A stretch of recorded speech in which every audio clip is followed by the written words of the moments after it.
se inscribe este paradigma. Listo. En los metodológicos, o en los aspectos metodológicos, tenemos que, para admitir una proposición que no sea un axioma o un postulado, hay que demostrarla, ¿sí? Es decir, para admitir una proposición hay que demostrar, se debe pasar por la demostración. Y otro, ¿sí?, de los aspectos metodológicos es, se establecen los métodos de demostración y se discurre sobre ellos. Entonces tenemos los métodos de comprobación, ¿sí? Tenemos los métodos de proporción, se discurren sobre ellos, se hablan sobre ellos. ¿Listo? Admitir una proposición, un axioma, debe ser demostrado y luego se discurre sobre estos métodos de demostración. ¿Listo? Ahora, tenemos de parte de del carácter interno, ¿sí?, o de los caracteres internos, tenemos la visualización. Acá se referencia a la visualización. Las verdades matemáticas se pueden ver o se pueden imaginar razonablemente, ¿sí? Su representación. Fíjense que ahí hay algo. Ahí ya va apareciendo algo. Luego, en el desarrollo de la presentación, vamos a ver en dónde están ubicados. ¿Listo? Esto conduce a otro hecho trascendental. Las verdades matemáticas se establecen en el espacio físico. ¿Listo? Es en el espacio físico. En la naturaleza, ¿sí?, se nos presenta también esta suerte, donde las verdades matemáticas se establecen. ¿Sí? En la adscripción social, de cara a lo social, de cara hacia afuera, pues, las matemáticas o la relación con la gente, ¿sí?, con el Estado, las matemáticas, que son las ciencias de las relaciones estables, establecen una línea de demarcación social. Podría pensar y inferir realmente que una línea de división social, también podríamos decirlo, de entre los hombres libres, los más valiosos, ¿sí?, eran los matemáticos. Los geómetras dicen los matemáticos eran los más valiosos, pues. Ellos eran los hombres. Entre los hombres libres, ¿ok? No voy a puntualizar mucho en esto, aquello de hombres libres. Y tenemos del lado del carácter teológico, desde el paradigma griego, vamos a ver si por lo menos los exponentes que me procuré presentarles o traerles el día de hoy en esta presentación y que he seguido en el rastreo, a ver si a todos les compete también y si todos tienen que ver también, tienen ese carácter teológico. Pues. El objeto de la matemática griega es la búsqueda desinteresada de la verdad y el cultivo de la belleza, ¿sí?, entendidas ambas como categorías universales. ¿Listo?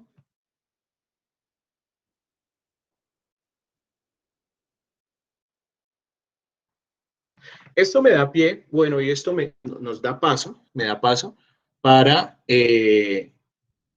entrar o introducir ya,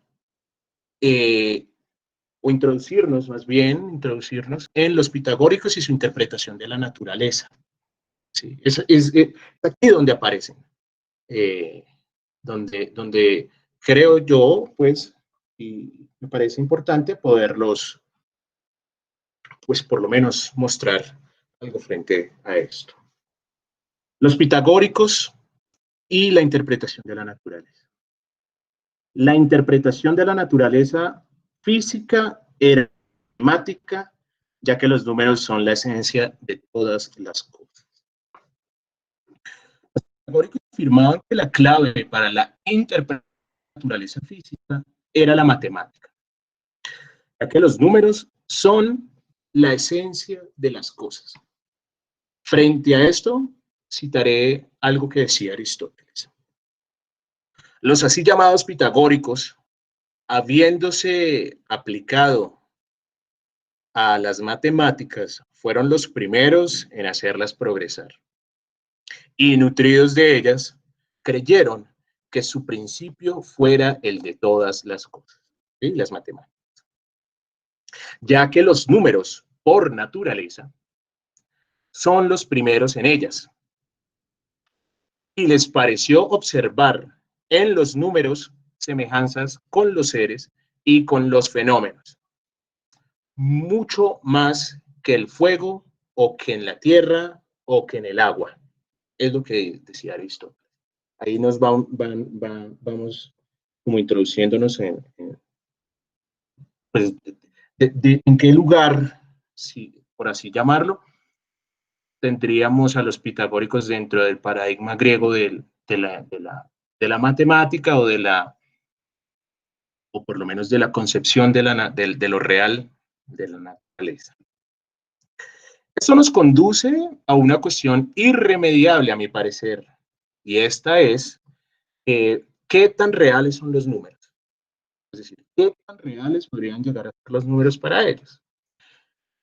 Esta concepción de la naturaleza que eleva a una pura abstracción todo lo que hay, incluso lo que se puede efectivamente tocar, es lo real. Se puede someter desde los pitagóricos, desde esta perspectiva, desde esta noción, se puede abstraer todo, ¿sí? Todo es una abstracción y pudiéramos efectivamente, incluso lo que se toca, lo que se ve, llevarlo al grado de abstracción. Ellos iban más allá, ¿no? En este sentido, si para los pitagóricos todas las cosas eran números, ¿sí? Y para demostrarlo, ellos hacían la siguiente fórmula o hacían la siguiente operación. Voy a pasar simplemente sobre este punto, mostrándoles esto. Las cosas como números. 1 es un punto. El 2 es una línea. ¿Sí? Puede ser la unión de dos puntos equidistantes de manera repetitiva, pero esto era el 2. El 3 se convierte en una superficie. ¿Sí? Y el 4 se convierte en un sólido. En este caso, el 4, como pueden ver ahí, vamos a ver acá en la presentación, es una pirámide. Ese es un sólido. Pues es un sólido de una pirámide. Lo utilizo para poder ilustrar el ejemplo. Y este ejemplo tomado de Guthrie, en su texto Los filósofos griegos, donde él muestra, es un ejercicio de mostrar, nos propone también como este ejemplo de cómo los pitagóricos también, aunque lo sólido era número, ¿sí? Lo explicaban de esta manera. En este caso puntual, una pirámide, ¿no?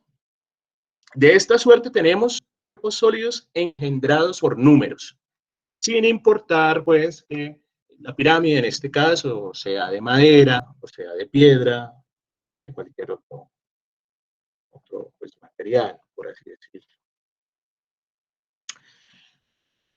Según Guthrie, de nuevo lo cito, esto es un salto injustificado y verdaderamente incomprensible de las abstracciones intelectuales de las matemáticas a las realidades sólidas de la naturaleza. Entonces tenemos acá una suerte de matemáticas, ¿sí? Pero también un misticismo, ¿sí? Tengamos en cuenta algo, y es que también los pitagóricos, si bien eran un grupo de pensadores,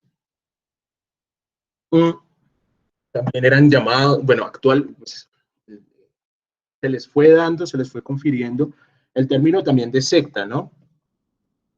Donde los aspectos también de la naturaleza estaban ligados a una divinidad, la composición armónica del universo eran dadas por los números, pero esto obedecía a un poder divino, a una cuestión divina, ¿sí? ¿sí? Ligada a la verdad, donde, y si tomamos, por ejemplo, los números, el 1, el 2, el 3 y el 4, sumados estos, nos da 10.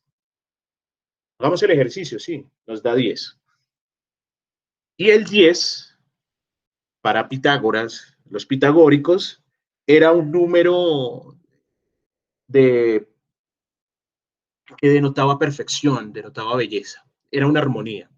Luego, una de las grandes contribuciones de Pitágoras también en este aspecto es en la música, donde también se tenía la concepción del orden, ¿sí? Una vez se dan cuenta ellos del desorden, eh, para de esta cuestión que les elevaba cuando empecé a hablar de los pitagóricos, sí, efectivamente, pues, qué tan reales eran los números, ¿sí? Ellos eh, elaboran para poder sortear esto, eh, el desorden, los números irreales, ¿sí? Para poder sortear también la posibilidad del desorden. Pero esto también atado a una cuestión, como les digo, de la de lo completamente armonioso, ¿sí? Entonces, aquí tenemos una suerte también, claro, de matemáticas, pero también de misticismo, ligado al orden del cosmos, por la composición del límite y de la medida, que es lo que eh, procuraba explicarles con la cuestión de los números, pues, y de la suma de estos. Es decir, que daban la mayor importancia a las diferencias cuantitativas. Cada cosa particular es lo que es, no por sus elementos naturales, que son los mismos en todas, se puede decir, sino por la proporción en que estos elementos se combinan armónicamente. Bien.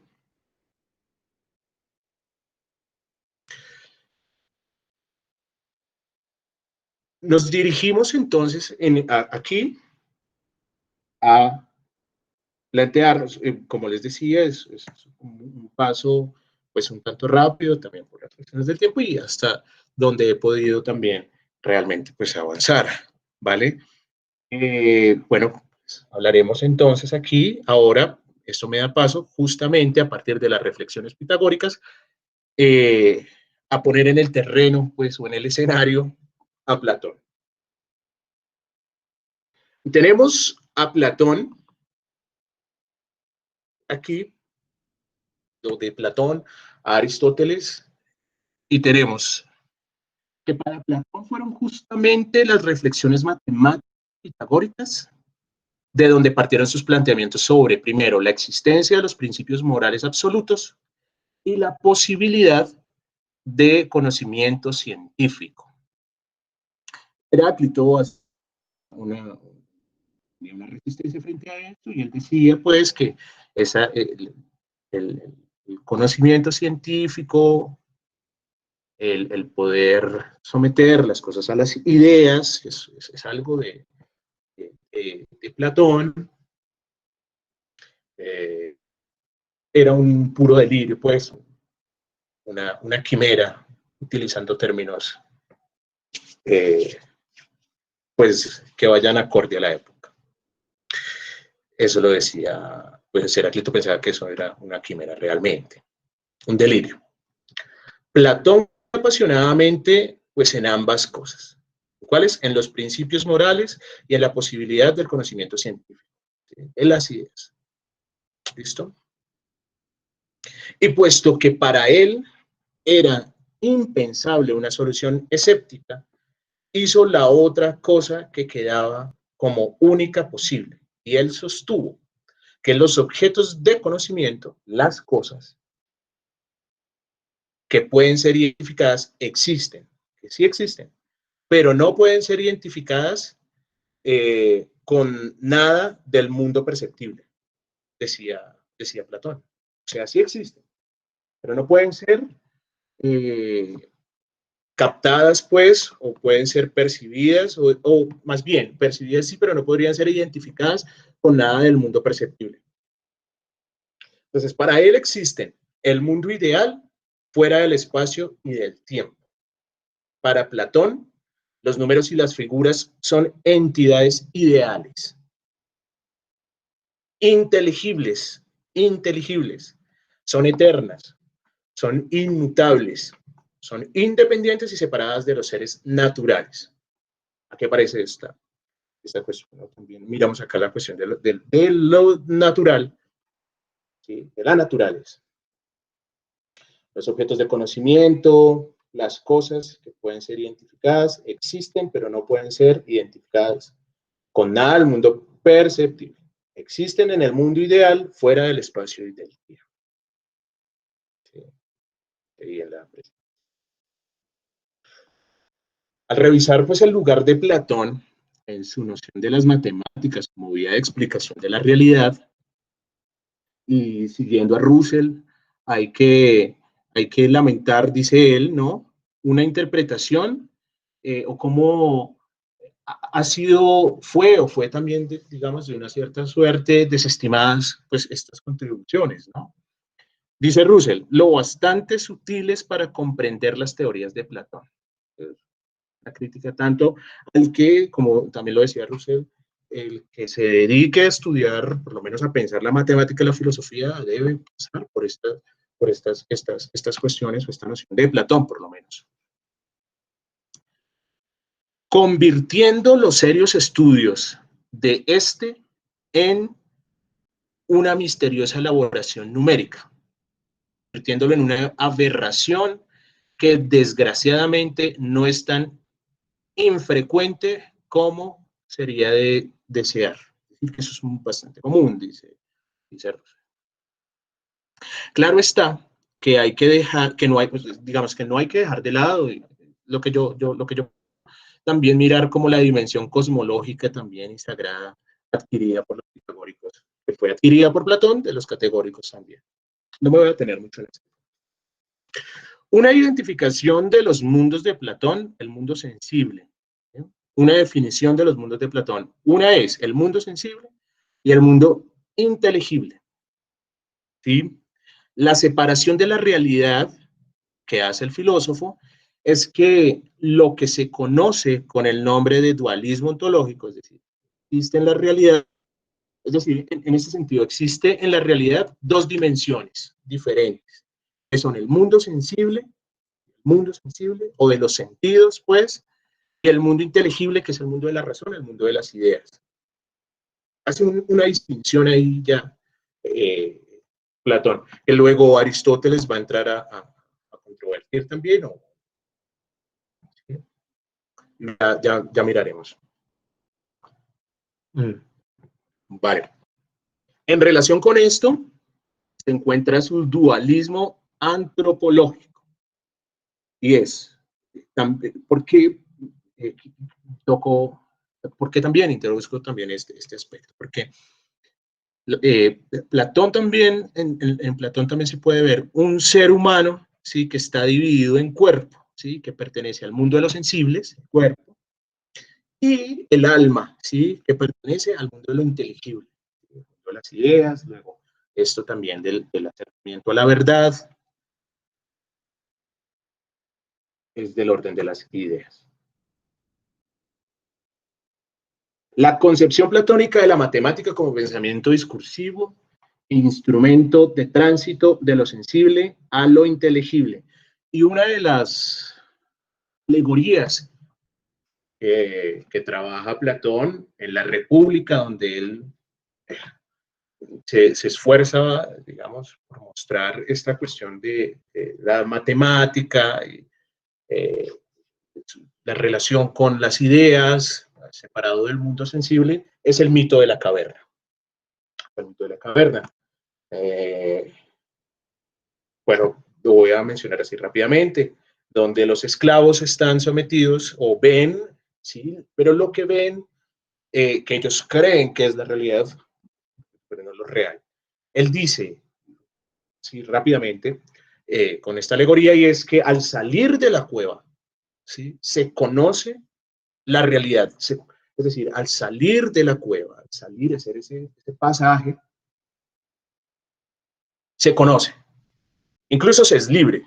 pues, por así decirlo, ¿sí?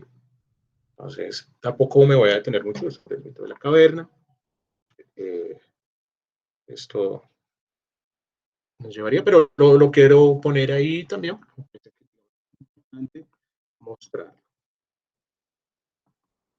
Pasamos de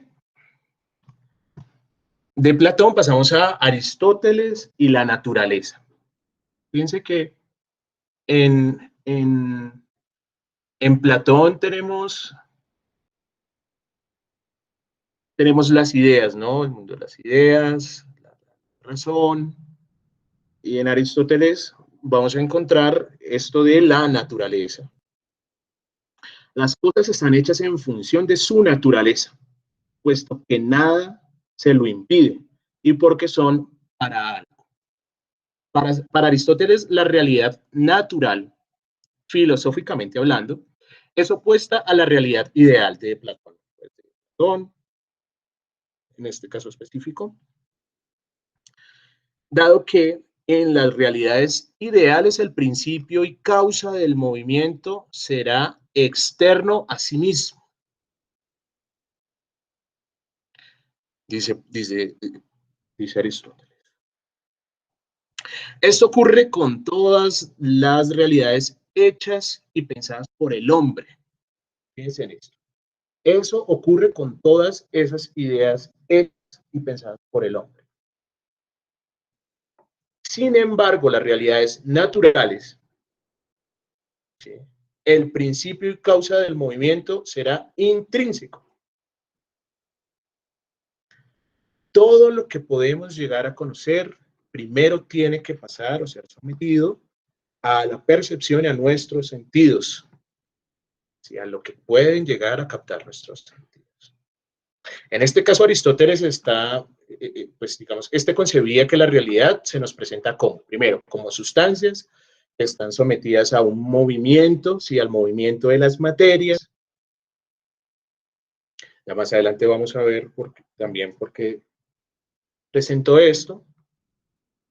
Dos, que es inmutable, ¿sí?, y no se puede separar de la materia, ¿sí? No es separable de la materia. Pues las sustancias, cosas inmutables e inmateriales. También hay cosas que son inmutables, pero también hay cosas que son inmateriales. Pero lo inmaterial hace parte ya de una vez haber captado las cosas, ¿sí?, lo que yo pienso sobre ellas, ¿sí? Es eso. Su teoría de la realidad lo hace utilizando la física y la metafísica. En tanto a la física, estudia las cosas materiales. La naturaleza es el principio de operaciones y el movimiento forma parte intrínseca de la naturaleza. Digamos que la naturaleza está en continuo cambio. Frente a esto se presenta esto, ¿sí? Tenemos una semilla o una valla, y sabemos que se podría decir que podríamos tener unas certezas que esa valla se va a convertir en un árbol. Luego sembramos esta valla, la cuidamos, pues, la cultivamos. Efectivamente hay un árbol y sabemos que se va a convertir en una mesa, en madera para una mesa. Entonces está en constante cambio la naturaleza, pero es un hecho empírico, pues. Ahí. ¿Por qué digo esto? Porque para Aristóteles, ¿sí?, la naturaleza está siempre en movimiento, está en constante cambio, ¿sí? Y estos cambios se producen a partir de la generación y de la corrupción, ¿sí?, de esos objetos o de esas cosas. ¿Mm? Y estos son cambios que siempre van a generar algo, ¿sí? Siempre van a generar algo. Eh,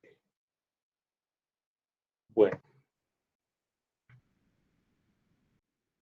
frente a esto, bueno, para Aristóteles el mayor grado de realidad es lo que sentimos y lo que tratamos. Es una postura eh, completamente separada del mundo de las ideas, luego también de los pitagóricos.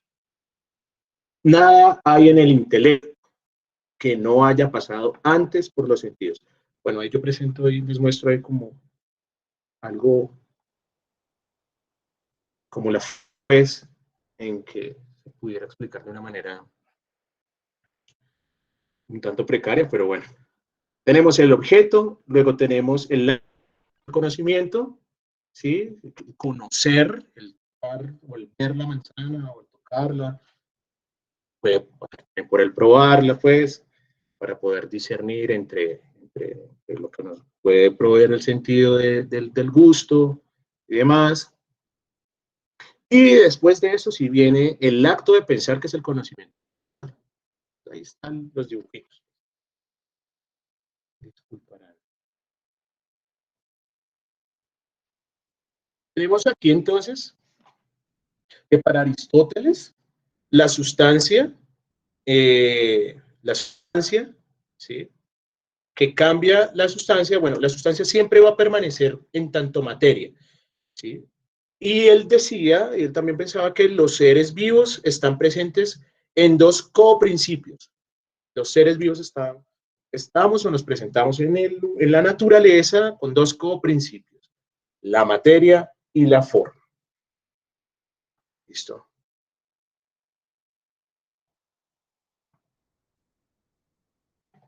Bien. Este fue como un pequeño, pues, rastreo al inicio para poder ir aterrizando ya en las cuestiones de ahí lo real a lo real como imposible lógico matemático que quiero proponerles. Entonces tenemos que si para Platón la realidad es lo que pensamos con la razón, las ideas, para Aristóteles el mayor grado de realidad es lo que sentimos, lo que pensamos por medio de nuestros sentidos. La realidad son los objetos. Listo.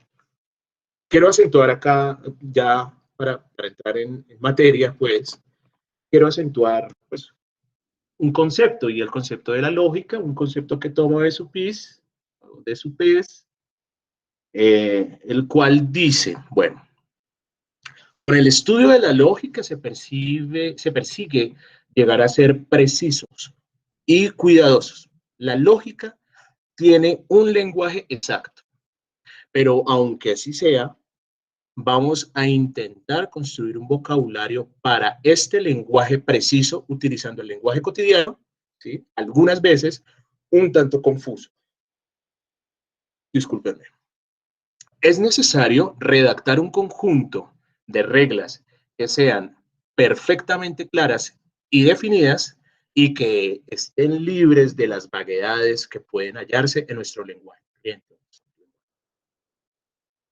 Eh, Quería simplemente acentuar este concepto que tuve. Esto nos plantea un terreno y es el método deductivo, ¿sí? De la matemática moderna. Para su PIS es importante plantearnos el problema de traducir a símbolos lógicos o matemáticos, ¿sí? Las porciones enunciadas en el lenguaje corriente. Dándolo a lo que vengo desarrollando, pues someter o traducir a símbolos lógicos y matemáticos la naturaleza, podríamos decirlo. Pasamos aquí entonces, ya acentuando como este concepto, pasamos entonces a la revolución de la ciencia y la matematización de la naturaleza. La matematización de la realidad. Aquí aparece algo y es que las matemáticas han sido históricamente el paradigma de lo que se conoce como las ciencias exactas. Esto abre una gran discusión, no voy a detenerme, realmente no me voy a detener en este aspecto, pero aquí empiezan a aparecer ciertas cosas y es también qué son las ciencias exactas. ¿Qué llamamos las ciencias exactas? ¿Qué hay de las ciencias exactas hoy en día? En esta parte ya de la presentación vamos a empezar como a vislumbrar también, o voy a empezar más bien a mostrarles ciertas preocupaciones en torno a esto de la matematización, en torno a la revolución que constituyó la matematización de lo real. Con esta revolución que constituye la matematización de lo real, el hecho de decidirse a purificar radicalmente el método, es decir, poner la experiencia a prueba con los términos, con los planteamientos del problema, que parten decididamente de lo imposible. Esto lo dice Lacan, lo voy a leer anteriormente, lo dice en su seminario 4, o lo encontramos pues en el seminario 4. ¿Por qué abro con esto? Porque es a partir de este tipo pues, de nociones lanzadas o de postulados de Lacan, donde empezamos, o se empieza a decir que lo real es lo imposible lógico matemático. Aquí Lacan está citando a Coire. Entonces, me acerqué a Coire, a su texto de Estudios Galileanos, me acerco a este texto realmente gracias a la contribución de Rodrigo Cartagena, con el cual hemos venido también hablando este tipo o estas cuestiones hace algunos meses ya, hace algunas semanas, y hemos empezado pues a trabajar también en torno a esto, y bueno, voy a hacer ciertas puntualizaciones ahí de lo que tomo de Coire. Coire sostiene que el acontecimiento de la ciencia moderna se debe a un cambio radical debido a una exigencia lógica de la realidad, que renunciando a cualquier evidencia de la percepción o de la percepción, interroga lógicamente la naturaleza. Esa es básicamente la revolución, ¿sí? La matematización de lo real. Es una concepción lógica de lo real.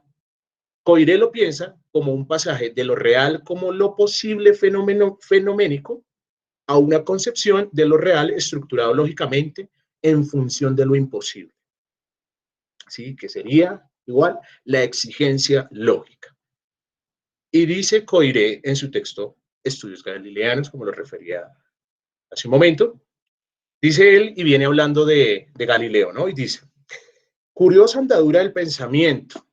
No se trata de explicar el dato fenoménico mediante la suposición de la realidad subyacente, como hace la astronomía, que explica los fenómenos, es decir, los movimientos aparentes, por medio de una combinación de movimientos reales.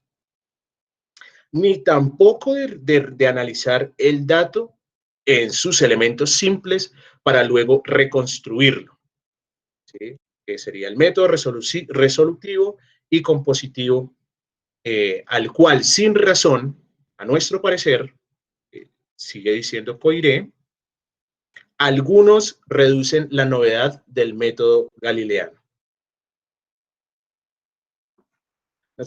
¿Me siguen hasta aquí? Vale. Se trata, propiamente hablando, de explicar lo que es a partir de lo que no es, de lo que no es nunca, e incluso a partir de lo que no puede ser nunca, ¿sí? Esto lo dice Coire. Entonces, a partir de esto aparece una sustitución radical de la realidad empírica por un mundo matemático, un mundo platónico, por así decirlo, puesto que solo es ese mundo, solo en ese mundo tiene validez, en el mundo de las ideas donde tiene validez esto, ¿sí? Se realizan las leyes ideales también de la física clásica. Sigue diciendo Coyle. La imposibilidad de esa sustitución total que haría desaparecer la realidad empírica, en lugar de explicar, ¿sí? Y que en lugar de preservar el fenómeno, haría aparecer entre la realidad empírica, la realidad ideal, el abismo mortal del hecho no explicado. Bueno, hasta no hace algún momento, miraba también esto y bueno, y pensaba, bueno, decía, eh, puede que esto se nos presente, aquí podríamos encontrar, por medio de estas citas, eso de lo real como imposible lógico. Sería bueno, y es la propuesta pues, que tengo, es poder desarrollar y darle que creo que a eso ya se le tendría que dar un giro de tuerca. Yo realmente lo presento con lo poco que he encontrado, como lo mencioné al inicio, pero pues quiero hacer también unas ciertas apuestas frente a esto, que más adelante las iré esbozando también como a manera de preocupación o de preguntas también, porque ciertas cosas aún me resultan un tanto nebulosas, pero bueno, quiero compartirles esto. Me pasé. Para hacer algunas precisiones es pertinente analizar lo siguiente. La física de Galileo explica lo que es a partir de lo que no es. ¿Sí? Descartes y Newton van más lejos, ellos van más allá. Sus físicas explican lo que es a partir de lo que no puede ser. Explican lo real a partir de lo imposible. Porque si nos quedamos simplemente con la cita anterior, cuando incluso vamos al rastreo, vamos al texto, y miramos aquí, realmente, efectivamente, Coiré viene hablando de Galileo y de su trabajo, luego de su separación del conocimiento aristotélico, ¿verdad? Pero él va a mostrar que, bueno, yo lo postulo también así, como de esa manera, que es a Descartes, a Newton, a quienes se debe realmente, pues, esta revolución en términos de pensar lógicamente la naturaleza o la realidad o la matematización de la realidad. Pero bueno, eso es mi lectura. Entonces, tenemos que Descartes y Newton ellos van más allá de esta concepción o de esta realidad o este real, ¿sí? Para Galileo es explicar, es explicar la realidad a partir de lo que no es. Para Descartes y Newton es a partir de lo que no puede ser, ¿vale? Bueno, se sigue, no sé. Y el ejemplo que utiliza Coiré para explicar este punto es la ley de inercia de Newton. Una ley de inercia que no, digamos que no propuso, no pudo proponer, es mi lectura, apuesta, realmente me arriesgo en decir esto, pero que no hizo Galileo también por su tiempo, ¿no? Pues, digamos, él no lo hizo, no fue hasta allá, pero si tenemos una ley de inercia, la podemos ver incluso en el mismo, lo podemos ver en Descartes y en Newton. Sí, es mi lectura. Pero bueno, para ser más precisos. Coiré para explicar ese punto, él utiliza un ejemplo, o él menciona, ¿sí? La ley de inercia de Newton, la cual indica que los cuerpos se mueven eternamente en el espacio y a una velocidad y en una dirección constantes. A esto se le llama el movimiento rectilíneo uniforme. ¿Sí? Los cuerpos se van a mover eternamente en el espacio a una velocidad y en una dirección constante, a menos que se vean afectados por la acción de una fuerza. Otra cosa, y es, aquí aparece algo. No estoy asegurando, realmente yo no estoy afirmando que esto sea así, es lo que me encuentro. Y podríamos debatir también frente a esto, porque actualmente, y bueno, aquí viene la primera preocupación, o como el primer planteamiento. Voy a procurarme correr un poquito sobre esto, porque ya nos vamos acercando a la hora. Y es hasta no hace mucho salieron unos estudios, bueno, donde se cuestiona si se necesita de la fuerza para que un objeto, ¿sí?, esté en movimiento. Es donde se empieza a cuestionar esto de la fuerza. Estoy aquí sentando o acentuando más bien sobre lo que planteaba Newton y el ejemplo que se utiliza para poder hablar de lo imposible, ¿sí?, a partir de lo que no puedes, a partir de lo que no pudiera ser, ¿sí? A partir de lo que no puede ser, ¿sí? Es eso. Ya luego sostendríamos ese debate. Continúo. Lo imposible en este ejemplo sería, digo yo, la realización empírica de esta idea, ¿sí? Dado que la misma hace referencia al movimiento ideal de los cuerpos en el vacío. Sin embargo, ha sido determinante a la hora de calcular con precisión el movimiento de los cuerpos celestes. Aquí viene otro punto y ¿es esto así? Y a lo que apunta realmente pues este trabajo también es a cuestionar, y ya lo voy introduciendo realmente porque ya voy a ir corriendo un poquito, me disculparán por el tiempo,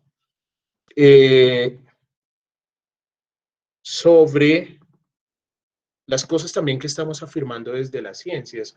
Hay una cuestión y que es importante realmente, pues, y es el diálogo que tenemos que se debe sostener en psicoanálisis con las otras ciencias.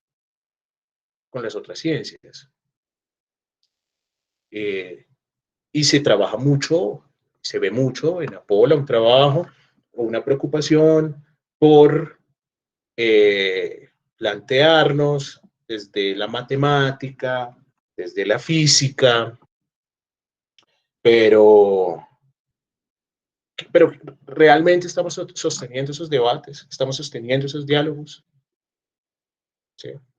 Bueno, los voy a traducir ahora, voy a acentuarlos, pero voy empezando a dejar como pistas hacia dónde me quiero dirigir, hacia dónde quiero realmente o, pues, dirigir la discusión también, o lo que quiero presentarles a partir de esta preocupación que me surge de lo imposible lógico-matemático, y cuántas veces incluso nosotros podamos llegar a proferir esta afirmación, incluso afirmarlo, pero ¿y qué tan es eso?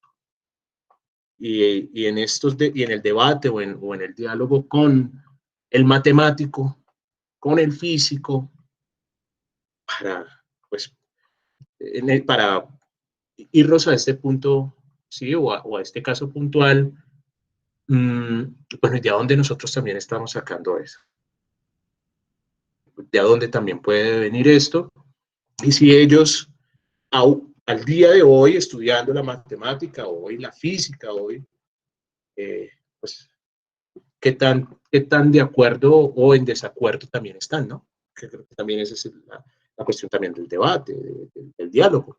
¿Qué tan de acuerdo o qué tan desacuerdo también están? Podríamos plantearnos o nos planteamos, algunos aseguramos, que lo real es lo imposible lógico-matemático. Es hasta donde voy, que es lo que hoy pues vengo mostrándoles.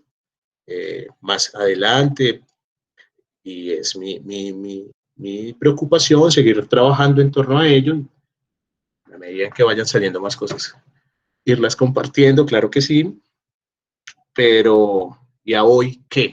¿Sí? Ahí voy dejando esto. Ahí. Regresando. En Descartes, la imposibilidad del movimiento inercial es mucho más profunda, sin duda, en él como en Newton. Se trata de una imposibilidad en cierto modo exterior.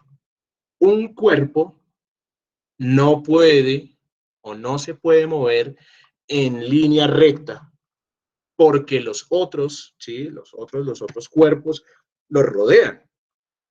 Eso se lo impide, pues, que se mueva de esa manera. Pero para Descartes, el cuerpo aislado es algo inconcebible, pues, para Descartes. Aunque también en Descartes, bueno, algo que encontré y es que él piensa que digamos que estas posibilidades ideales se pudieran dar si Dios interviene en ellas, ¿no? Si Dios lo quiere así, va a permitir que un cuerpo eh, se mueva pues incesantemente, se mueva en línea recta, si es que Dios llega a intervenir y así lo quiere. Eso es lo que encontré, ¿vale? Para cerrar este punto, sin embargo, no se puede negar que tradicionalmente se ha visto en Galileo el padre de la ciencia clásica. En efecto, en su obra, ¿sí? Y digamos que, y no en Descartes, ¿sí? Es donde se plantea o se formula un pensamiento humano, ¿sí? Pues a partir de la matematización, ¿sí? O mejor, un ideal matemático físico, ¿vale? Es eso.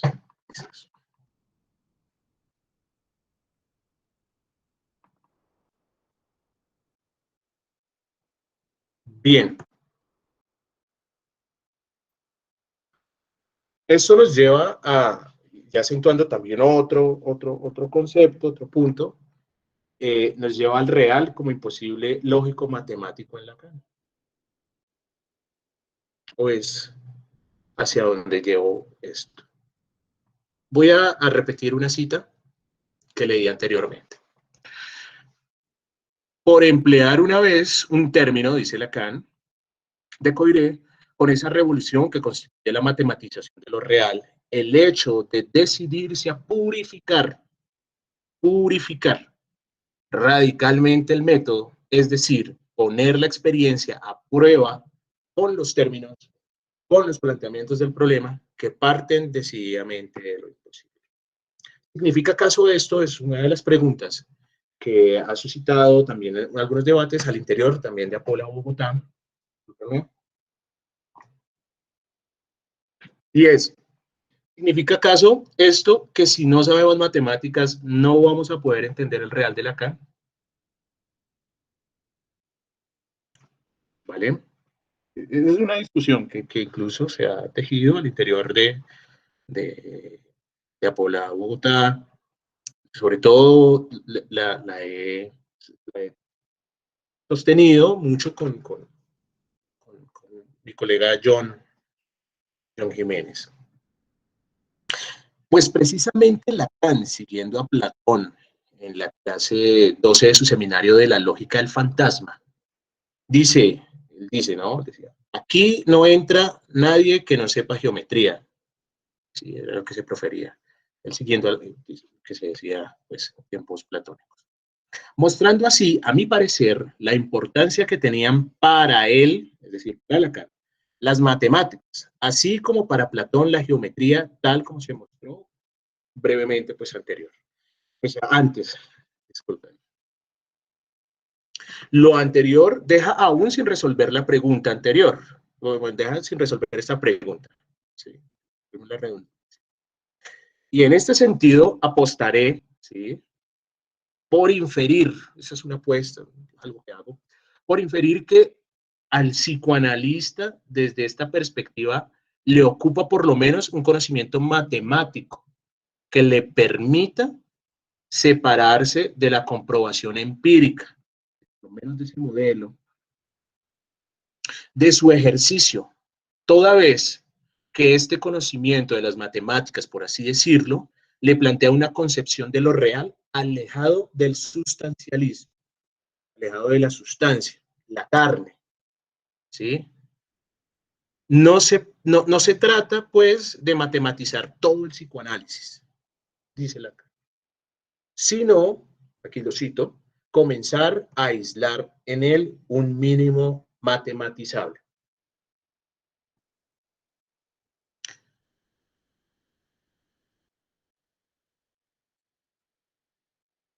Listo.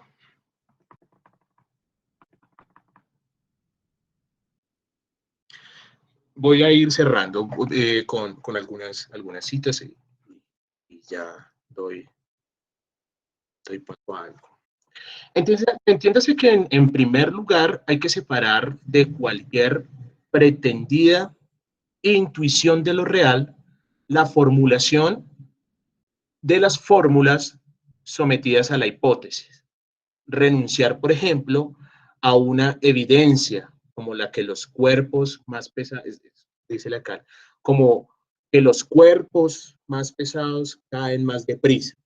Solo entonces se puede empezar a elaborar desde un punto de partida distinto al de la gravedad, ¿sí? El correcto. ¿Sí? Es decir, a partir de una fórmula, ¿sí? Que de alguna manera no puede satisfacerse en ninguna parte, pues las condiciones de experiencia siempre serán impuras para realizarlo. Bueno, me parece que es bastante importante señalar esto. Ahora bien, si para Lacan el matemático llega a la cima de sus deseos cuando eh, da lo que se llama una formalización, es decir, algo que solo puede ser manipulado con la ayuda de los pequeños elementos escritos, esto también lo dice Lacan, cabe cuestionarnos, a mí me cuestiona es cuestionarnos cuál será la cima de los deseos del analista. Pues lo digo yo. Y esto también lleva a una de las discusiones que también hemos generado al interior también de Apola Bogotá, y es, ¿tenemos que hacer del psicoanálisis una matemática o pretendemos hacer del psicoanálisis una matemática? Como la pregunta que hacía anteriormente. ¿Necesitamos ser matemáticos? Ya no para poder entender el real de Lacan, sino para poder entender toda la obra de Lacan, pero para ser psicoanalistas tenemos que ser matemáticos. ¿Sí? Siguiendo el trabajo de investigación de nuestro director Carlos Calle, podríamos decir que en este sentido, el punto en común entre el matemático y el psicoanalista, dice él, se encuentra en la letra y la literalidad, es decir, ceñirse a la escritura. Lo real es sostenido por las letras matemáticas. También esto lo dice Lacan en el seminario 23, lo dice él. Esto también lo menciona Alfredo Edelstein en otro Lacan, en el otro Lacan también lo menciona él.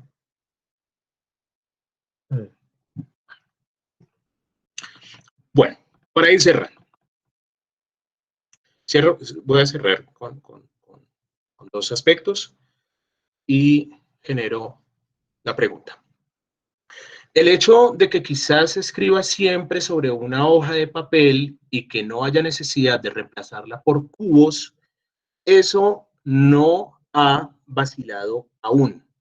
Debe haber pues algo ahí o algo ahí de lo que no quiero decir, que haga falta concluir que lo real no es más que dos dimensiones. Bueno, también. Digamos, a mi parecer, y es mi lectura, que esto irremediablemente introduce a la cuestión o al lugar del sujeto en la realidad. Pero el tiempo apremia y voy a elevar, y pues es lo que quiero proponerles, y es lo siguiente. Bueno, aquí tenemos otra cita de Lacan, la matematización de lo real, el hecho de decirse, bueno, ya la leí, esta cita me parece que es importante, ya que de aquí también deviene mucho esta, discúlpenme la expresión, esta repetición incluso incesante de lo real como imposible lógico matemático.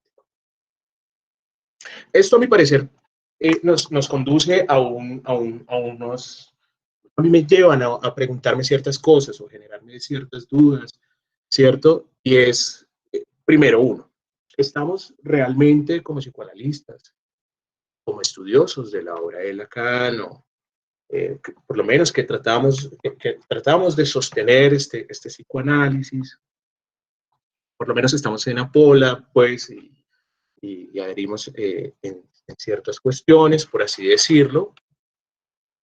¿Realmente estamos a la altura teórica, epistemológica para dialogar con las matemáticas, con la física? ¿Por qué no también estamos a la altura para dialogar con las demás ciencias, por lo menos con las conjeturales que planteó Lacan actualmente, ¿no? Bueno, ¿qué hay de los estudios, por ejemplo, en topología? ¿Qué hay de los avances en la física? ¿Qué hay de las ciencias conjeturales en el plan, sí, que planteó Lacan? ¿Y cuáles son sus avances actualmente también? ¿Qué tanto diálogo estamos sosteniendo con estas ciencias conjeturales actualmente? ¿Cómo estamos dialogando? Pero fíjense que no es una preocupación simplemente mía, no es que yo lo esté elevando pues al término en que es algo mío, se ha mantenido también, pero se habla mucho desde esto. Por eso quiero proponerles algo el día de hoy, y es, ¿por qué no empezar un ejercicio? Para mí es importante, es dialoguemos con un matemático. Y se los propongo el día de hoy, hagámoslo hoy. Dialoguemos el día de hoy con un matemático. No sé si me están escuchando ahí, si se ha seguido hasta el momento. Perfecto. Bueno, dialoguemos. Gracias, viejo. Dialoguemos el día de hoy con un matemático. Les propongo eso, hagámoslo hoy. Para esto, tengo un invitado. Y con esto, bueno, iríamos cerrando. Tengo a un invitado, bueno, presento a Andrés. Andrés creo que está, gracias. Voy a dejar de compartir un momento la pantalla. Y le doy paso a Andrés que haga su presentación y hablemos un poquito, hablemos de ello. Andrés, ¿cómo estás? Buenas noches, bien. Gracias por invitarme a este espacio. Primero que todo. Gracias a ti por acompañarnos, pues bueno, por sumarte. Con Andrés hemos hablado hace algún tiempo, hemos venido hablando, hemos venido trabajando y nos hemos discutido esto de lo real como imposible lógico matemático. Ya él nos contará cuáles sus estudios pues, que ha realizado en torno a la matemática, como matemático actualmente, y pues con base también a lo que les he mostrado hoy, casi que de manera pues, sucinta, muy puntual. ¿Qué hay de eso, Andrés? ¿Qué hay de eso hoy? ¿Cómo nos pensamos eso hoy? Pues primero, dos comentarios sobre la charla. Primero lo que decía Coiré, que las matemáticas estaban, o sea, que querían explicar objetos reales con algo que nunca los eran. Y en eso pues tiene razón, porque nuestro fin es coger sucesos reales, o pues de los matemáticos no, de los físicos, es coger sucesos reales y abstraer las propiedades que quieren analizar. Un ejemplo, si yo quiero saber la velocidad de algo, no me importa el color ni su forma, sino su aceleración, ¿sí? Entonces es un modelo, una forma de modelar los sucesos, no de tratar de explicarlos en su totalidad, porque como él dijo, la realidad no tiene condiciones perfectas. Y habla de la ley de la inercia, ¿no? Que era imposible como verla en el mundo real, y está equivocado actualmente porque el movimiento de la Tierra es un movimiento rectilíneo uniforme, ¿sí? Con la diferencia de que Albert Einstein nos enseñó de que vivimos en un espacio-tiempo curvo. Entonces la Tierra se mueven un movimiento rectilíneo uniforme en un espacio curvo, lo cual hace que rote alrededor del Sol sin cesar. Entonces hay como una contradicción con lo que él dice, porque ahí hay una prueba empírica en un caso ideal, que es en el espacio exterior de la Tierra rotando. Y sobre pues, mi punto de vista sobre la pregunta que se hace sobre lo real, entonces primero hay que aclarar que la matemática no está limitada por las leyes físicas, sino por leyes lógicas. Por lo tanto, las matemáticas no deberían ser un buen modelo de la realidad, sin embargo lo son, ¿sí? Y aquí trato de explicar el por qué lo son, porque desde el punto de vista físico, al analizar la materia en un estado fundamental, nos encontramos que en nuestro mundo macroscópico, nuestro mundo, los objetos tienen propiedades como lo son el olor, el sabor, el color y la forma. Pero cuando miramos la materia en su forma fundamental, como los objetos como los quarks o los electrones o las fuerzas fundamentales, estos objetos físicos no poseen ninguna de estas propiedades. ¿Pero qué propiedades poseen? Tienen propiedades numéricas, es decir, son objetos matemáticos. Digamos, el electrón solo es un listado de números de la carga, el spin, o digamos, las fuerzas fundamentales hoy en día se entienden como campos vectoriales que lo cubren todo. Y digamos, la electricidad y el magnetismo se entienden solo como interacción de campos vectoriales, que son objetos matemáticos. Entonces, eso que implica que, que la realidad física es en sí misma, una ilusión detrás de una realidad puramente matemática, como, como lo decía Platón, una realidad carente de tiempo y espacio. Por lo tanto, lo que creemos abstracto, como la matemática o la conciencia, son los únicos objetos reales, mientras que lo que consideramos real es solo la formación, es solo la información interactuando con la conciencia y ella usando a la matemática como herramienta para traducir información pura en espacio, tiempo y realidad. Así que desde mi punto de vista, lo que decía Platón de el mundo irreal, por medio de la conciencia, genera este mundo sensible. Por lo tanto, para mí, lo que es posible es lo lógico matemático. Solo lo que es posible lógico matemáticamente es lo que es real. Y eso era lo que quería compartir. Bueno, Andrés, muchísimas gracias. Bueno, gracias por estar en el espacio. Ahora sí que vengan las preguntas, comentarios, apreciaciones, contribuciones también. Gracias. Si quieren, pueden, va Jehu, si quieres puedes Jehu, utilizar el micrófono, los invito si quieren utilizar el micrófono, pueden escribir sus comentarios en el chat y yo procuro leerlos para que Javier pueda un poco responderlos si es el caso o poder conversar. Vale. Dale, Jehu, ¿cómo estás? ¿Qué tal, Javier? Primeramente, felicitarte. Un trabajo muy bueno el que haces. Y quisiera señalar algunos puntos.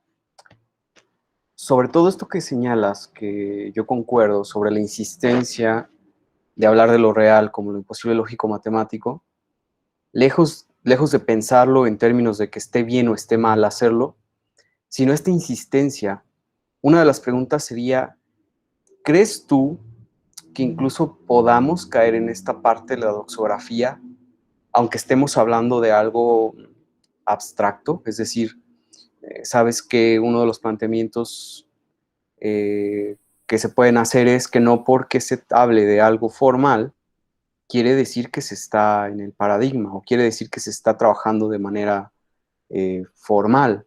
Entonces, en este caso, esta insistencia que tú ves en trabajar el tema, ¿crees que podamos caer en este lado de la doxografía? Es decir, de ya repetir, así como se repetían los temas en el feudolacanismo, o se repiten, ¿no? Lacan y Foucault, Lacan y la filosofía, Lacan y la literatura. ¿Crees, te parece o te parece que podamos o estemos cayendo en esa perspectiva de la contraposición, que al final de cuentas no nos movemos de seguir en la misma insistencia de un tema? La otra sería precisamente la contribución que nos haces por medio de Andrés y que comparto. No es que creo que una de estas cosas que muy bien señalas acerca de esta insistencia del trabajo de lo real como lo imposible lógico matemático, y que estemos tan concentrados en ello, perdón, siento que no nos ha permitido dar el paso siguiente a poder decir, es que no es que esté la realidad ahí, ¿no? Y entonces las matemáticas vengan como a captar la realidad y a decirnos, mira, es esto, sino que hay una radicalidad de lo que ya muy bien Andrés nos ha compartido de su formación. Hay una radicalidad y que perfectamente esa radicalidad empata con nuestra perspectiva en el paradigma del materialismo, ¿no? En este caso, por eso sería nuestro modelo epistemológico, por así decirlo, podría llamarse, como lo plantea Hawking, realismo dependiente del modelo, porque la realidad está hecha a partir de ese modelo matemático. Un ejemplo muy sencillo, el espacio en el que vivimos, el espacio en el que vivimos 3D, que nos parece intuitivo, directo, aprehensible directamente, no es más que un movimiento histórico desde los griegos para fundamentar que estábamos en 3 dimensiones. Hubo un trabajo matemático al inicio que devino luego en una serie de sectarismo, de la secta de las 3 dimensiones, y vamos a perseguir a quien diga o piense incluso en una posibilidad de una 4ª dimensión o de una 5ª dimensión o de algo. ¿Y quién le dio el sello definitivo a que vivíamos en 3 dimensiones? Pues nada más y menos que Aristóteles. Entonces, eso creo que nos genera mucha resistencia. O sea, poder vivir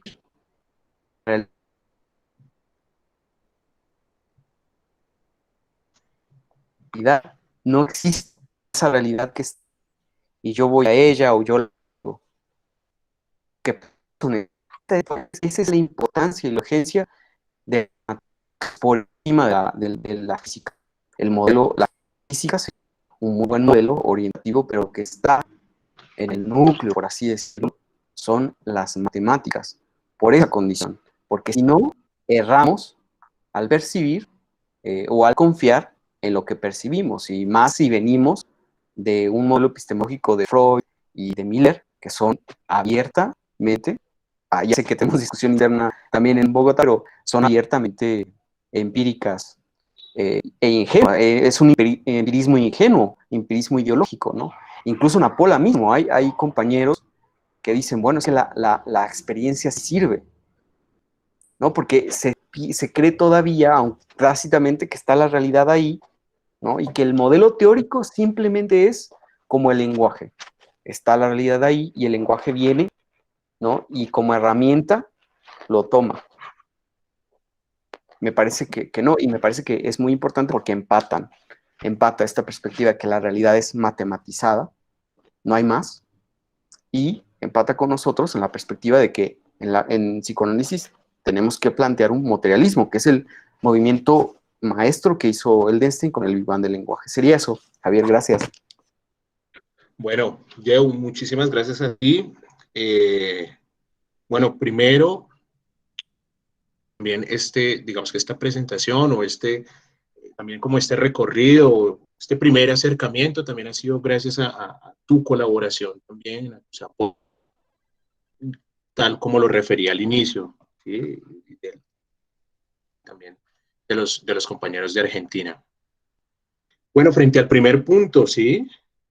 De la insistencia de hablar de la realidad, creo que sí, Yeu, se mantiene. Y creo que es una preocupación también.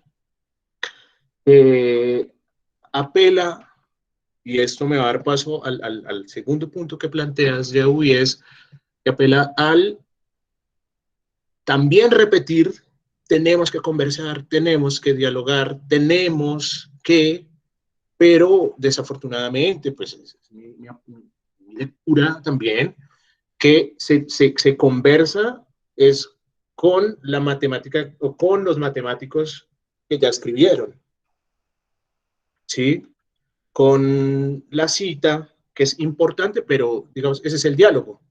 Y el diálogo, en esa medida, se ha convertido en una suerte de panegírico, incluso de barriadas o de equipos donde se teje eso. Ese es el diálogo. Entonces, el diálogo no se da en torno a que justamente que fue la propuesta que traje el día de hoy, poder hablar con un matemático hoy en día, poder mirar, y lo que tú decías, Yeu, las mismas discusiones que se dan al interior de Apolo a Bogotá, estamos de acuerdo en algunas cosas, pero podemos estar en desacuerdo en otras, y se pone ideas contra ideas. Entonces, en este panegírico se utiliza casi que, y se da una suerte de correspondencias incluso. Entonces le ponemos una camiseta roja a Lacan, a Platón y a Einstein, ¿cierto? Para hablar de lo real, para sostener un modelo, como tú dices. Pero ese es el diálogo que hacemos. O sea, ese es el diálogo. Ese es el diálogo. Esa es la repetición de lo real, lo imposible lógico matemático. Pero de esta parte, ¿no? De esta parte. ¿Sí? Y luego le colocamos la camiseta azul o la camiseta verde o la camiseta a Freud, a Newton, ¿sí? Aristóteles. Esas son esa es la conversación que tenemos, ese es el diálogo que se tiene. Y esto me hace pensar, y digamos, eso es lo uno, al segundo punto que tocas, o la segunda pregunta que haces, algo que también llama, y yo lo veo de esta manera, que llama Alfredo el oscurantismo. Eso también tiene unas características de oscurantismo. Digo, la repetición incesante tiene esos aspectos. Guarda por lo menos, a mi parecer, esos aspectos, porque, y ya es una cuestión también mía, cuando hablaba, por ejemplo, con Andrés, y Andrés me preguntaba, bueno, pero para usted, ¿qué es lo real? O sea, ¿y usted qué piensa? O sea, realmente, ¿qué es lo real? Y entonces le seguimos saliendo, yo le salía con, no, me dice, lo real es lo imposible lógico matemático, y desde a dónde, pues desde acá, incluso se convierte en algo inamovible, lo decimos a rajatabla, y nos cerramos, tenemos una actitud hermética a veces. Eso es lo que hace la repetición, y es poder tratar de hacer casar eso con todo lo que vamos desarrollando. Y se produce una suerte de oscurantismo, a mi juicio, y es algo que dice Edelstein, Alfredo, es eso también. Yo creo que también es eso. Y bueno, la contribución o el aporte que haces, también el aporte que hace Andrés es, bueno, la realidad es, como tú dices, citando a Hopkins, la realidad es una realidad dependiendo del modelo. Es eso, claro. La realidad es una realidad dependiendo del modelo. Eso es lo que tendría para decir en estos dos puntos. Muchas gracias. Hola Javier, hola a todos. Hola Rodrigo. No sé si se escucha bien. Sí, se te escucha. Sí, Rodrigo, ¿cómo estás? ¿Cómo están? Los escuchaba que hablaban de la cuestión de la realidad. Solo quería hacer un comentario al respecto. Eh, Me parece oír como alguna especie de asimilación de lo real eh, con la realidad, ¿no? Y el compañero Geus proponía la cuestión del materialismo, que es una propuesta de Lacan. La realidad en Lacan es la realidad significante. Hay una articulación que está en la conferencia Lo simbólico, lo real y lo imaginario, que es la conferencia con que Lacan arranca su enseñanza del año 53. Y en esa conferencia queda bastante claro que lo que sería la realidad para el humano es la articulación entre los tres registros, o sea, entre lo real, lo simbólico y lo imaginario. Eso sería la realidad para Lacan y me parece que habría que tomar, digamos, esa vía. Es el significante el que crea la realidad. Lo escuchaba Andrés hacer una mención en relación a la energía, me pareció muy pertinente porque también tanto Lacan lo toma Coiret en este sentido, pero también Lacan cuando va a hacer un trabajo en relación a la pulsión, lo toma Richard Feynman. Y ahí tenemos una diferencia también muy interesante en relación al planteo freudiano de la pulsión, porque Richard Feynman lo que dice es que la energía es una constante numérica. Hay, hay unas citas muy interesantes de Lacan al respecto, creo que está en el seminario 13, y también, digamos, esto Lacan lo trabaja en relación a la analogía que hace con la central hidroeléctrica. Justamente me parece que la idea es, digamos, es la incidencia del significante en el mundo, lo que posibilita desde algún punto la creación de la física. O sea, me parece que esa es la postura de Lacan. Alguien hablaba, creo que vos, Javier, hablabas de conversar con otras ciencias. También es un planteo que hace Lacan y me parece que la, la posición de él es justamente esta, ¿no? Que es el significante en su carácter creacionista, lo que nos permite dar cuenta de lo que pasa en el mundo. O sea, es el significante el que crea la realidad. Bueno, eso. Muy buena la exposición. Fue una sorpresa para mí que hayas invitado a Andrés, un matemático. Me parece muy acertada la propuesta. Y quería decir algo más en relación a esta cuestión de la matemática y el psicoanálisis. Me parece que Lacan, digamos, no pretende hacer del psicoanálisis una matemática. Me parece que sí es una vía que deberíamos tomar porque nos permite desde alguna forma justamente formalizar a través de la lógica y de la articulación matemática la teoría, ¿no? Para poder ser transmitida. Bueno, eso. Les agradezco a todos. A ti, Muy Rodrigo, muchas bueno, gracias. muy bueno.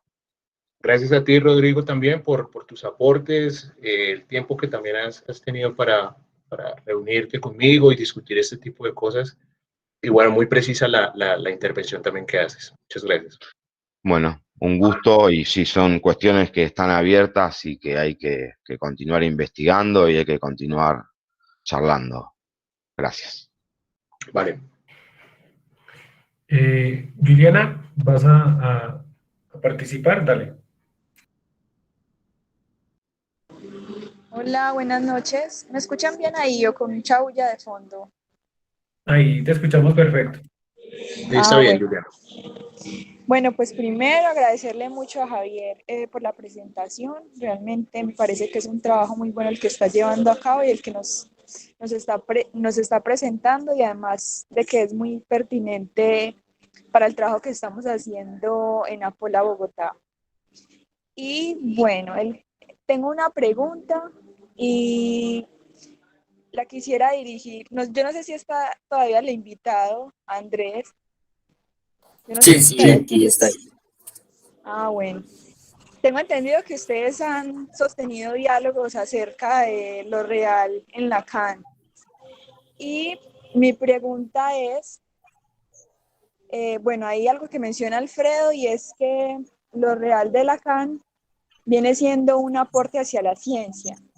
Y pues Lacan en vida lo que procuró era que más que las ciencias conjeturales pudieran servirle al psicoanálisis, es el psicoanálisis que le puede aportar a esa ciencia, ¿cierto? Que es la topología, la lógica, matemática, la lingüística y la antifilosofía.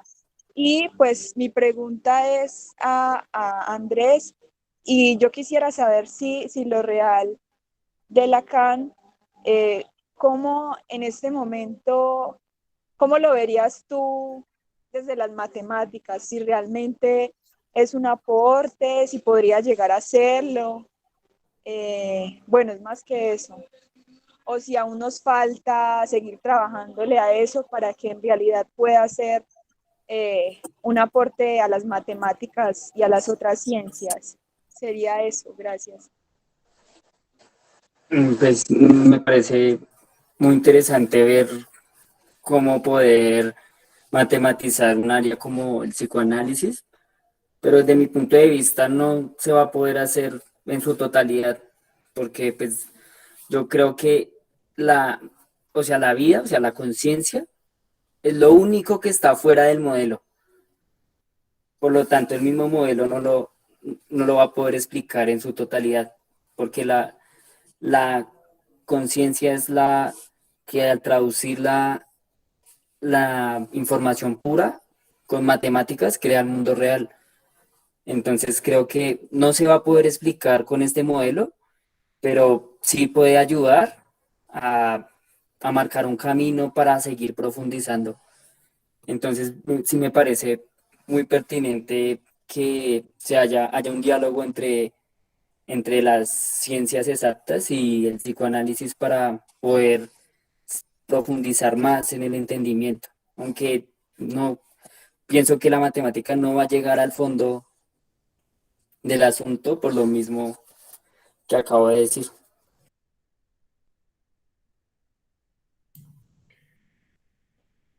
Carlos, ¿vas a participar? Sí, buenas noches. Eh, Saludos a todos. Primero, muy complacido por la presentación de Javier y por el invitado. Creo que eso nos introduce una novedad en los trabajos que hemos hecho hasta el momento, perdón, y nos pone también en términos de lo que hemos planteado en la sede de poder conversar, dialogar e interrogar, digamos, la relación entre el psicoanálisis y otras ciencias. A propósito, pues, de la pregunta de Juliana, felicitar a Javier por su presentación.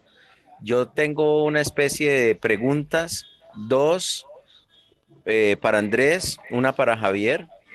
Obviamente no pretendo que eso esté resuelto, ni más faltaba. Andrés me puede decir que no, que de pronto no ha estudiado ese tema o que le falta estudiarlo, pero de pronto nos puede aportar. Uno es derivado de, digamos, de una pregunta personal en términos de lo que he trabajado allí, y es, en la paradoja de Russell, según lo que yo he estudiado, pues fue resuelta por Zermelo. Entonces, si nos podría explicar un poco de qué manera la paradoja de Russell queda resuelta, si es algo que ha estudiado.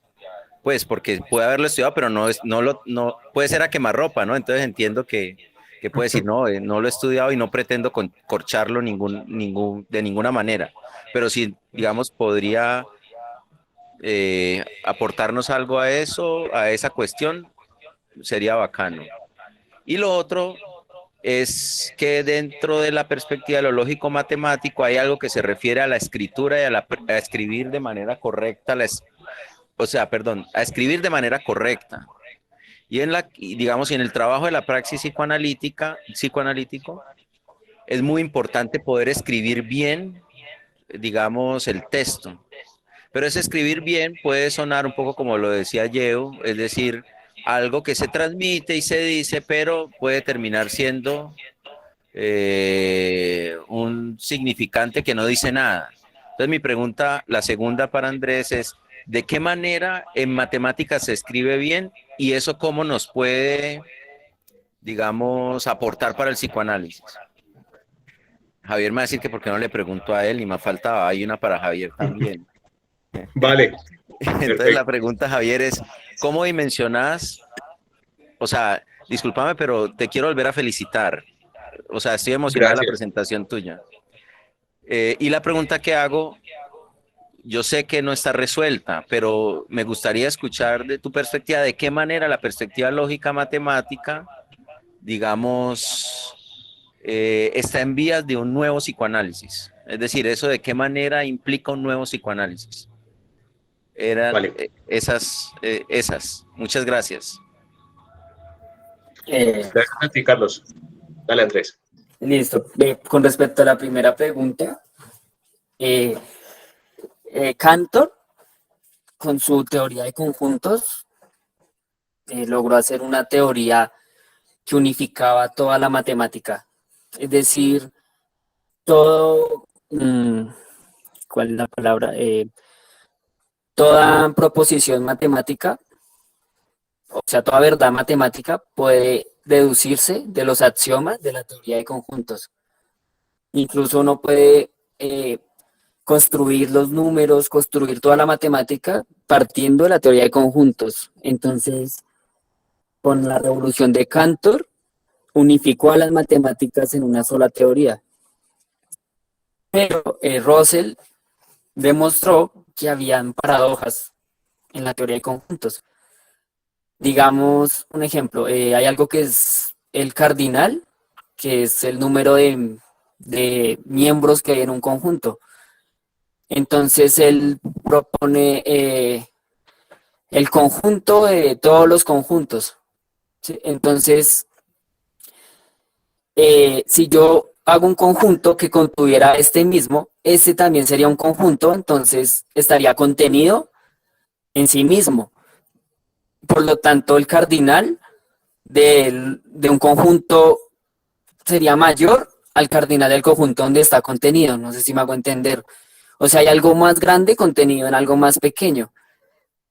Entonces, ese el conjunto de todos los conjuntos generaba paradojas. Y la paradoja de Russell es que ahí uno puede clasificar los conjuntos en dos, que digamos los conjuntos que se contienen a sí mismos y los conjuntos que no se contienen a sí mismos. Un ejemplo, un conjunto de carros no es un carro, ¿sí? Pero digamos un conjunto de colores revueltos también es un color. No, es un mal ejemplo. Digamos un conjunto de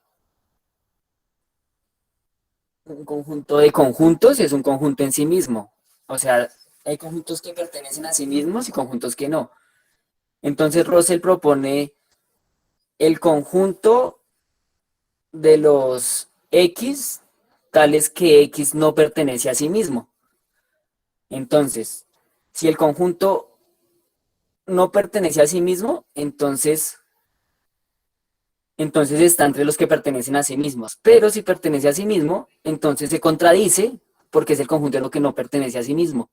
Entonces se encontró un conjunto que no se puede poner en ninguno de los dos grupos. Entonces ahí parte la paradoja con el concepto de contenencia, que es la base de la teoría de conjuntos.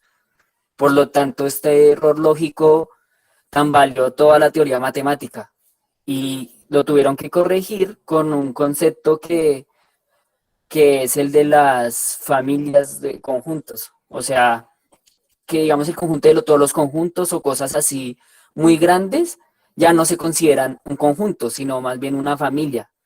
Y así es como se logra corregir las paradojas. Entonces fue una crisis hasta que se logró corregir, agregando ese concepto. Y sobre la escritura matemática, pues en matemáticas la regla es lograr escribir para expresar las ideas sin que haya ningún tipo de ambigüedad. Es decir, que algo no pueda representar dos cosas en el contexto y que no se sepa cuál es cuál. No todo está hecho para que no haya ambigüedad en nada en la escritura matemática. Y entonces, pues esa escritura sería conveniente para cualquier ciencia porque es como un lenguaje humano sin entonación, pero no hay ambigüedad al escribir. Entonces, si uno aclara el contexto en el que está, todo es totalmente legible. Si uno tiene el conocimiento, puede leer y no hay ningún tipo de confusión. Excelente, muchas gracias Andrés, muchas gracias. Muchas gracias a usted. Sí, Vale. Andrés. Muchas gracias. Sigue Javi con la respuesta a la pregunta de Carlos y Sí. luego vamos cerrando un poco con Juan José, que tiene también una pregunta. Bueno, frente a esa pregunta, yo considero y estoy aún como en caminos o en vías de dilucidar esto, pero yo considero que la perspectiva matemática, o por lo menos desde acá, supone o le contribuye también al psicoanálisis, le contribuye al psicoanálisis como tal en poder separarse de la mera comprobación también, lo pongo en el terreno de la mera comprobación empírica, ¿sí? Del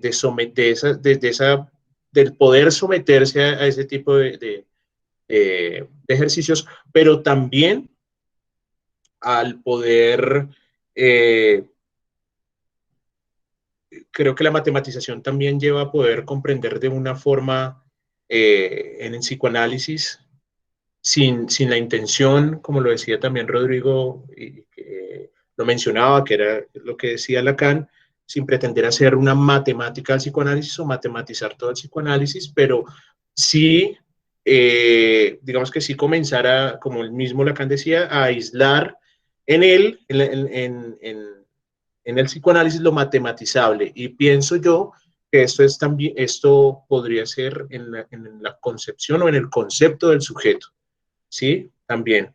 Y sobre todo, creo que una de las grandes contribuciones también es la formalización. Aún me falta por trabajar esto, aún realmente me resultan ciertas cosas aún nebulosas, pero creo que esa podría ser una de las grandes contribuciones de la matemática. También, yo considero también que sí, no se podría pretender, yo considero que no se debería pretender hacer del psicoanálisis una matemática o matematizar todo el psicoanálisis. Estoy más inclinado, pues, hacia la idea de aislar en el psicoanálisis, ¿sí? Como él mismo lo decía, un mínimo matematizable. Y yo lo veo ligado más hacia el campo de la formalización. Bien, algo que leí, por ejemplo, y es